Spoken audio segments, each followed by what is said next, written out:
Hi guys, my name is Laura Risdall, and I've been teaching with VIPKid since November of 2017. And I wanted to give you a year update. It's been almost a year since the huge changes in October 2021 with China and VIPKid. I want to give you a quick update about what's been going on. And I'm kind of surprised to tell you I'm still teaching with them. Like, it's still going. Quick backstory. November 2017, I started teaching VIPKid during my maternity leave with my youngest, who's now 4 years old, 4.5, almost 5. And I really enjoyed it. I taught early in the mornings, and it allowed me to stay home with my kids during that transition period, going from 2 kids to 3 kids, and we moved, and it was like busy, and I was just subbing in the schools at that point. So it really filled in a gap for me, which was really, really cool. During that time, I also won a trip to China through VIPKid right before the pandemic. I traveled there. We were the last VIPKid China trip, and there were 7 of us teachers that got to go to Beijing. It was January 2020, right before when I say right before the pandemic, like we came home on January 16th and Beijing went into hardcore lockdown on January 23rd, like 1 week. So I'm so grateful for that experience. I'll carry that with me forever. I will never look at China the same because I actually know and love people there. And I think part of that has made me have a little deeper connection to VIPKid than most teachers. Of course, like when you go and you meet your students in person, it's just a different level of connection, right? So when everything happened last fall, I was heartbroken because I really enjoyed teaching those students, and I met them. I met, 9 of my students there, and everybody on their end in China was so sad it was ending, but there was really it was a hard cut. There was no workaround. Like everything just ended. And I just clicked back through my bookings page and saw my last week of full classes in the old system was October 2021, mid-October. And then I went like 2 weeks without teaching at all. Like it just stopped. Then VIPKid Global, they tried to pivot pretty quickly. To their credit, I feel like VIPKid did a pretty good job of pivoting quickly and opening up new markets in Korea and Singapore and whatever.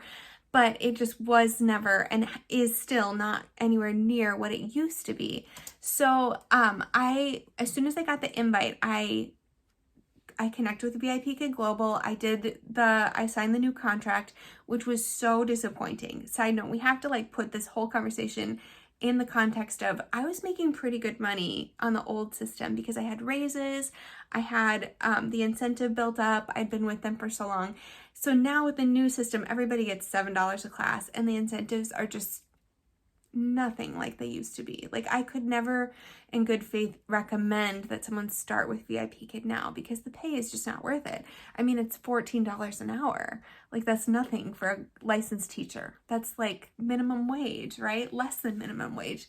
So I kept teaching with them just because really out of curiosity. I wanted to know what's going to happen with this company, what's going on.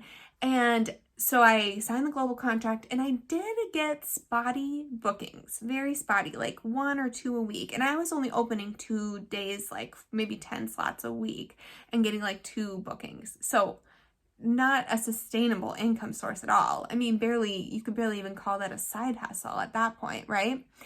But I kept at it because it's so easy, right? Like I already know how to teach the lessons. I can literally roll out of bed and open up a lesson and teach it with 0 prep. But I did move on to other sources of income. I was teaching with Outschool, so I ramped up my Outschool bookings, and last fall I went back to teaching in the schools, subbing 3 days a week. And I loved it. I had such a great experience with that. So I would teach in the schools Monday, Wednesday, Friday, and then on Tuesdays and Thursdays I would get up early and do a couple VIPKid, whatever bookings I could get, and then my Outschool classes. And it was a good routine, a good rhythm for me.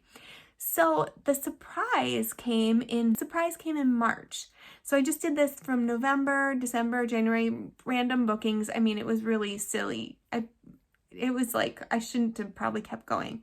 The surprise came in March when one of my old students who does live in Beijing somehow found me on the platform. her mom reached out to me on WeChat and we started talking, and she said, I don't know how, but she said she was able to get back on the platform. So I have been teaching one of my old students twice a week since March, every week. And that is really the only reason that I have stayed on the platform. Because before that, from November to March, I was getting like 1 or 2 bookings a week, and it was just kind of silly. So now I have this dependable regular schedule with one of my students from Beijing, and I know her and I can communicate on WeChat with her easily. So I've been teaching with VIPKid on the new platform since then.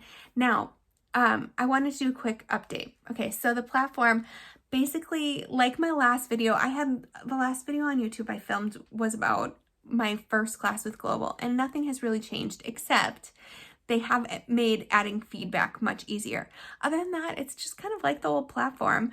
There's no bells and whistles. So there's no firemen to help you, which I haven't had a single tech problem in this whole 9 months of teaching, which is really awesome. You have to add unit assessments in kind of an old-fashioned way where you write a ticket. But other than that, everything's pretty much the same. The classes look good. And other than that, the only other thing I wanted to share was I watched Reclaiming Jen. She's another YouTuber who talks about online teaching, ESL, and she was asking if people are still getting hired with VIPKid. The answer is maybe. She has some people going through the process with her, through the hiring process, but they're all getting stuck at some point. So I think what they're doing is they're just using random teachers like me who are hanging on to fill in the remaining spots that are open, and then they're still rebuilding their student base. So I wanted to show you the platform now. Let me show you what it looks like. It looks basically the same. All right, come with me and let's check out the VIPKid website these days. Here's their normal home screen, and I do have a couple classes coming up. It's all with one student. As you can see, Yo-Yo. I've been teaching her for a long time, 3 years. See, I just have 2 classes with her a week. I heard that there's a new certification. Oh yeah, there's 2 red dots. Do you see that? That's where they put new things. International. This is when I started. Oh, look at this. I'm gonna do this. Interactive level 1 and Tiger School. There we go. This is their new thing. So there's a couple new certifications. Interesting. And then in the comments, please let me know any questions. I would love to talk a little bit about VIPKid. My plan moving forward in the fall, I'm going to be subbing in the public schools here 4 days a week this year. I have to take Tuesdays off because I have another job at my church. So on those Tuesdays, I will continue teaching on VIPKid, just the one student. And I'm just going to ride it out. I mean, I've said since the beginning, I feel like I owe VIPKid a little bit. I'm very grateful to them because of that trip. They sent me to China. I got to meet my students. It was an all-expense paid trip. They rolled out the red carpet for us. And in my heart, I'll always be so grateful. For that reason, I have a little bit of a I feel indebted to them a little bit, and I just want to kind of see what happens. So that's my VIPKid update, August 2022.